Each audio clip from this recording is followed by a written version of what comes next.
मैं जो पढ़ाऊंगा उसका कॉन्सेप्ट आएगा। जो अभी तक 12वीं में पढ़ने का पैटर्न था वो आपको छोड़ना। प्रैक्टिस कहां से होगी? सवालों से। कहां से होगी? अगर तुम घर जाके 1 घंटे लेक्चर पढ़ रहे हो, इसका मतलब तुमने लेक्चर ढंग से सुना।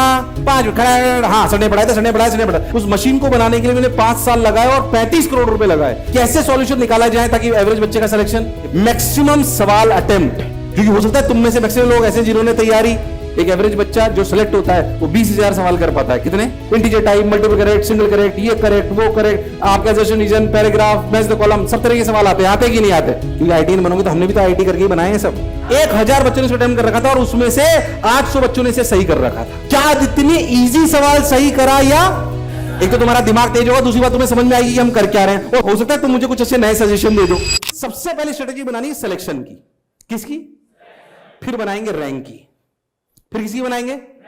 पहले दिन फर्स्ट रैंक नहीं आएगी, पहले दिन नहीं आएगी। पहले आपको किसकी स्ट्रेटेजी बनानी पड़ेगी? ये सिलेक्शन के लिए आपको करना पड़ेगा। दूसरी बात, अपने पढ़ने के पैटर्न को बदलिए। मैं थोड़ी देर बोलूंगा, कोई फालतू मोटिवेशन नहीं, कोई वो नहीं। जब पढ़ाने लगो सब अपने आप आ जाएगा, डोंट वरी। छोटी छोटी बात ध्यान रखो, हमारा पढ़ने का पैटर्न क्या है।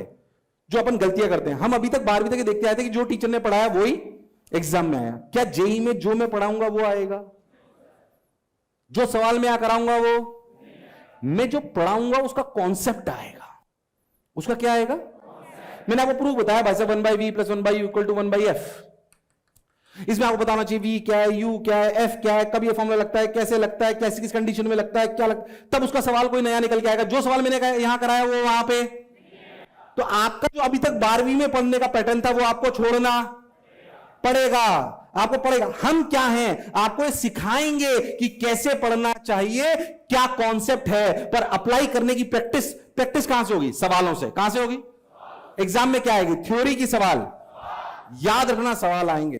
बच्चे क्या करते हैं ना, मैक्सिमम बच्चे क्या करते हैं, यहां से ये याद रखना। जैसे आज मैंने लेक्चर पढ़ाया, अभी लेक्चर पढ़ाया, बच्चा 1.5 घंटे में लेक्चर पढ़ाऊंगा, किसी भी टीचर ने लेक्चर पढ़ाया, 1 घंटा घर जाके उसे फिर पढ़ेंगे। भगवान जाने क्या पढ़ते हैं उसमें।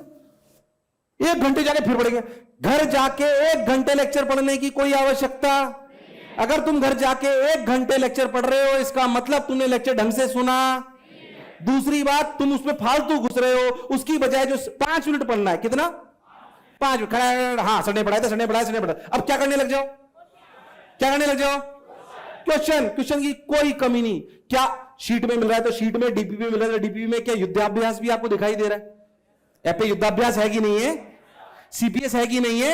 सब टॉपिक लेवल पे। जब लगे कि मेरे पास समय है, सवाल करने में पीछे हटना नहीं है। जेसी सर ने भी उस दिन बोला होगा, फिर से मैं एक बार बोल रहा हूं, क्या आपने मशीन नीचे देख ली है?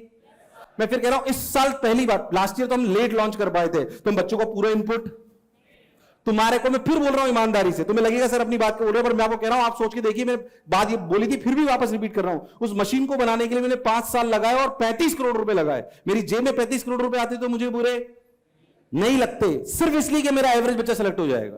पर वो तब सेलेक्ट होगा जब वो उसको इनपुट कर देगा, जब आप ज्यादा से ज्यादा सवाल अटेम्प्ट कहां पे? ऐप पे और टेस्ट पेपर्स में। हमें आपके पास 2 जगह से इनपुट आता है। आप शीट घर पे बैठ के कर रहे हो, हमें पता। मैं तो कह रहा हूं, शीट भी अगर घर पे बैठ के कर रहे हो, अगर आप चाहते हो फटाफट आपकी डीपीपीज और आने लगे कस्टमाइज, इसकी सीपीएस अलग है, इसकी सीपीएस अलग है, 15 दिन बाद मिलने लग जाएगी, 15 से 20 दिन बाद। पर उनको जो ऐप पे सारे सवाल अटेम्प्ट 15-20 दिन लगेंगे उसमें, उसके बाद तो लगातार आती रहेगी वो। आपको क्या करना है, अगर आप शीट भी कर रहे हो तो आपने उस पहले का आंसर ए निकाला, क्या उसको ऐप पे जाके मार्क कर सकते हो? ताकि हमें पता पड़ जाएगा कि आपने सही करा, या अगर आपने गलत करा तो हमारे में रजिस्टर हो जाएगा। मैं उस फॉर्मूले में नहीं जाना चाहता हूं। हम ट्रेडिशनल कोचिंग पे बिलीव नहीं करता हूं। मैं इस बात पे बिलीव करता हूं कि कैसे सॉल्यूशन निकाला जाए ताकि एवरेज बच्चे का सिलेक्शन। प्लीज, क्या मेरी बात घुस रही है? मुझे आपसे क्या चाहिए? मैक्सिमम सवाल अटेम्प्ट। थ्योरी पढ़ने से आपका सिलेक्शन। अरे कोई चैप्टर छूट भी जाए, क्या ऐप पे लेक्चर भी डले हुए हैं? छूट जाए या समझ कम आ रहा है? जैसे कोई बच्चा इसमें से जो बोलो सर कुछ भी कर लूं, मेरे को तो बढ़िया टीचर पढ़ा रहा है, शानदार है ना, एनएस सर पढ़ा रहे हैं सर मैथ्स, फिर भी सर मुझे तो समझ ही नहीं आ रहा। हो सकता है ऐसा हो सकता है 2-4 के साथ। अगर आपको बहुत टफ लग रहा है लेक्चर, हालांकि नहीं लगेंगे, बट अगर लग जाए तो आपको क्या करना है? आपको क्या करना है? सुनो, मेरे को मान लो मैथ्स बहुत टफ लग रही है, तो मैं कुछ चैप्टर्स के लिए शुरुआत में ऐप पे लेक्चर देख के क्लास में आऊंगा। बात समझ में आई? यस और नो? अगर किसी भी लेक्चर के 2 लेक्चर के बाद तुझे ऐसा लगे कि यार ये सब्जेक्ट मुझे बहुत टफ लग रहा है, समझ ही नहीं आ रहा है, क्योंकि हो सकता है तुम में से मैक्सिमम लोग ऐसे जिन्होंने तैयारी नहीं करी ना, तुम्हें तैयारी कितने लोग ऐसे हैं जिन्होंने 11वीं 12वीं तैयारी नहीं करी थी? तो में से मैक्सिमम लोग ऐसे हैं। तो इनिशियल स्टेजेस में तुम्हें ऐसा लग सकता है कि ये पढ़ाई थोड़ी सी टफ है, और है। किस पे फोकस करेंगे? सवालों पे। किस पे फोकस करेंगे? रिवीजन भी करना तो सवालों के थ्रू। आपको लग रहा है कि चैप्टर मुझे कम आता है, या मैंने चैप्टर पढ़ लिया, अब आपको सवाल करने उसके, तो नोट्स पढ़ने में ज्यादा देर मत लगाइए। नोट्स फटाफट पढ़िए, सवाल करने लगी। अगर कहीं अटक जाए तो फिर नोट्स पढ़िए। ऐसे नहीं नोट्स, सवाल नहीं हो रहे तो नोट्स पढ़ने बैठ गए, नहीं। हाँ, मैं कोई फॉर्मुला भूल गया तो मैं वापस चला जाऊंगा, कॉन्सेप्ट भूल गया तो वापस चला जाऊंगा। फोकस किस पे करना है? काम करना है सवालों पे। क्या इन सवालों का इनपुट हमें चाहिए? जब इनपुट दोगे तभी हम उस पर मशीन लर्निंग ये लगा पाएंगे। और आपके लिए बिल्कुल बेसिक सी बात बताता हूं, कैसे हम उसको कर रहे हैं मैं आपको बताता हूं। हमने फिजिक्स केमिस्ट्री मैथ्स को फटाफट बोल दूं, क्या समझ में आएगा? क्या कम भी समझ में? आईआईटी बनने वाले समझ सकते हो। फिजिक्स केमिस्ट्री मैथ्स को हमने करीब करीब 900 सब टॉपिक में तोड़ा हुआ है। कितने में? हमने 7.5 लाख सवालों को क्यूरेट करा हुआ है। तुम 7.5 लाख सवाल नहीं कर पाओगे। एक एवरेज बच्चा जो सिलेक्ट होता है वो 20,000 सवाल कर पाता है। कितने?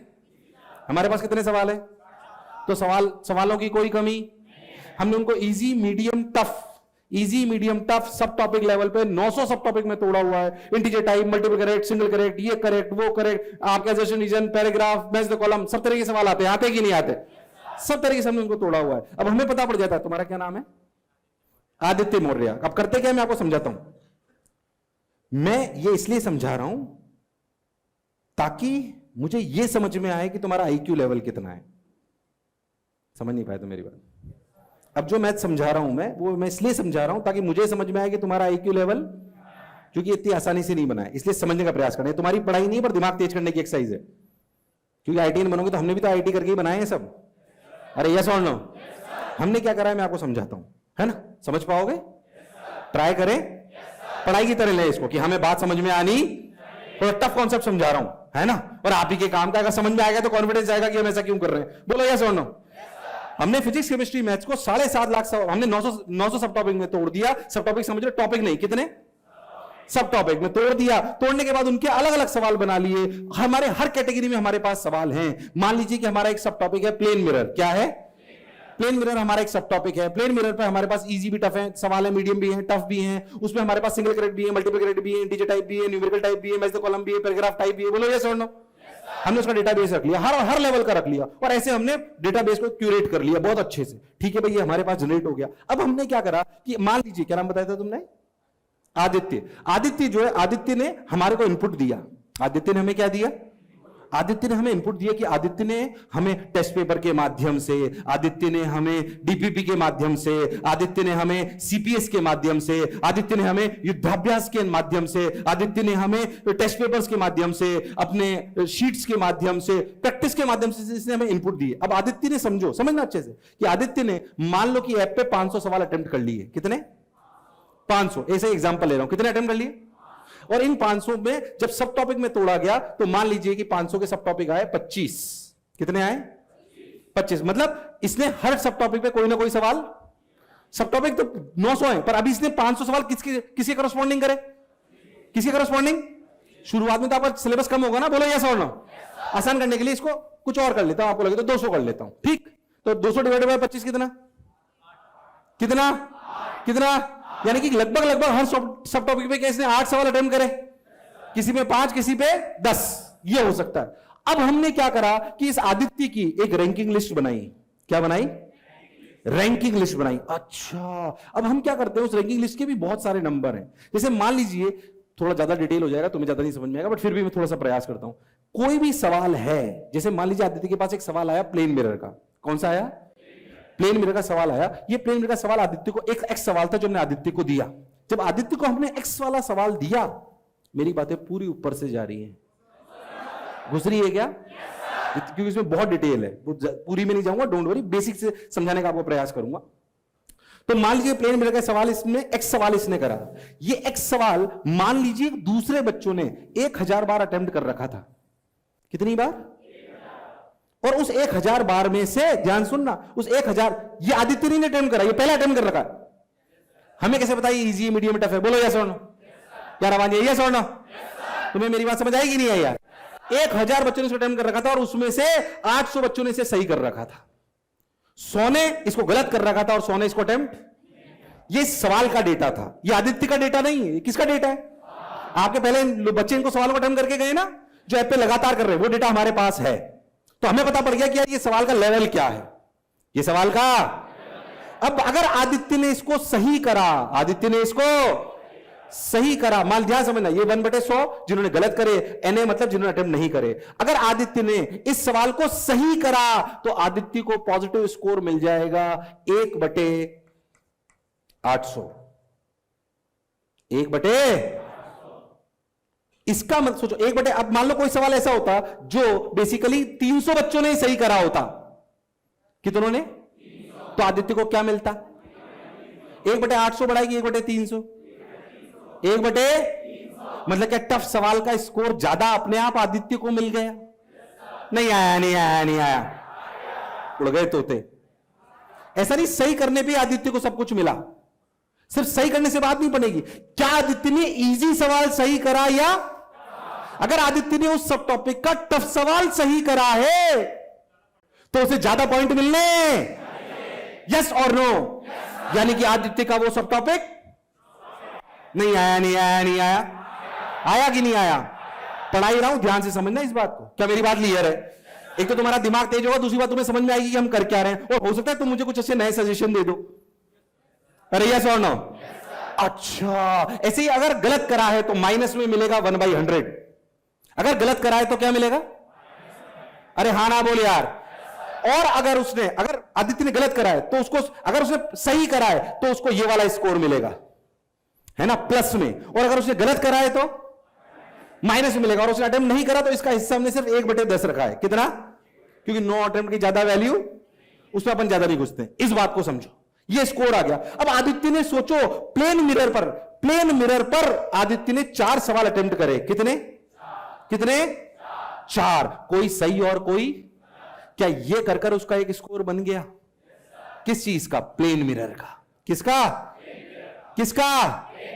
हाँ, अब आदित्य का प्लेन मिरर का स्कोर बन गया, जो हमारे डेटाबेस में, मेटा डेटा में हमारे पास इकट्ठा। ये बेसिकली आदित्य की प्लेन मिरर के रिस्पेक्टिव में परफॉर्मेंस है। जो बोला उसमें कोई डाउट? ईमानदारी समझ आया? डाउट पूछने में शर्माने की जरूरत नहीं है। बात समझ में आ जाए, पूछ लूंगा इसके बाद क्या बोला था मैंने।